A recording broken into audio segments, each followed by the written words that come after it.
When it comes to managing training load, there are several methods you can use, but the most important one is learning how to evaluate the stress you're putting on your body. The tricky part is perception is subjective, and sometimes the stress you feel does not exactly match the stress you're actually experiencing. Let's break this down today. You already know that in order to progress in sports, whatever your goal may be, you need to train hard enough to stress your body and then rest so it can rebuild stronger. That's why it's so important to evaluate both your training load and your recovery, and there are many ways to do so, one of them being the RPE method for rates of perceived exertion. The problem is that many coaches, trainers, and even athletes only rely on perceived stress. And while perception can be useful, it has its limits. For example, some exercises or training methods feel easy, but are in reality extremely stressful on the body. Here are a few situations that highlight the gap between perception and reality. First, perceived effort can vary a lot depending on your energy level, which fluctuates daily. For example, the exact same workout can feel very different depending on when you do it. Take this example. 5 sets of 5 repetitions in the bench press at around 75% of your max. Let's say the expected difficulty will be around a 7 out of 10. That's arbitrary scale just for the illustration. If you perform this session on Monday after a full weekend of rest, when you're feeling fresh and at the beginning of a training session, it will likely feel way easier than if you do it on Friday after 5 days of accumulated training and at the very end of your session. In this case, both perception and reality align. The bar feels heavier because your body is tired, so it has more trouble lifting it.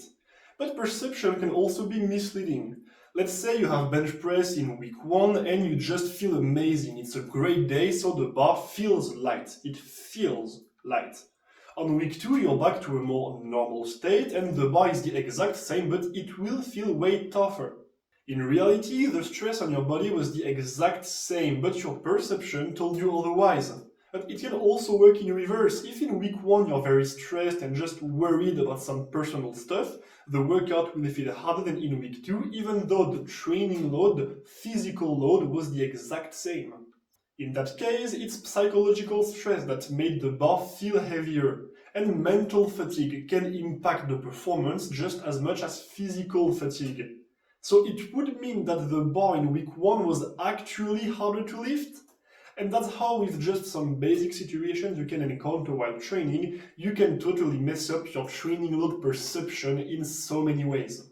Now let's consider another scenario, exercises that feel way lighter on your body than they actually are.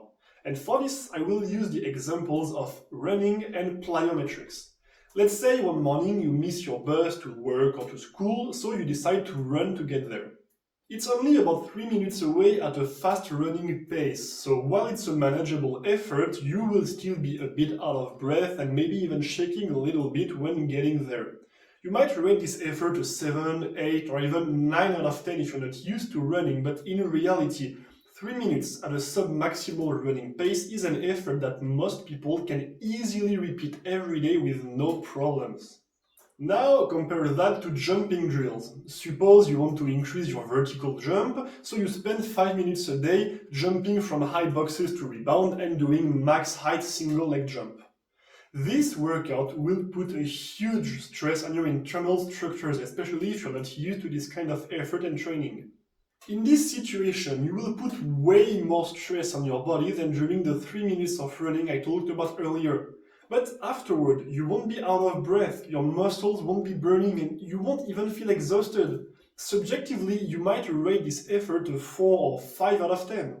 But in reality, your body just got put through a lot of stress, and if you repeat this too often without adequate recovery, the stress will keep on accumulating, and that's how you develop overuse injuries.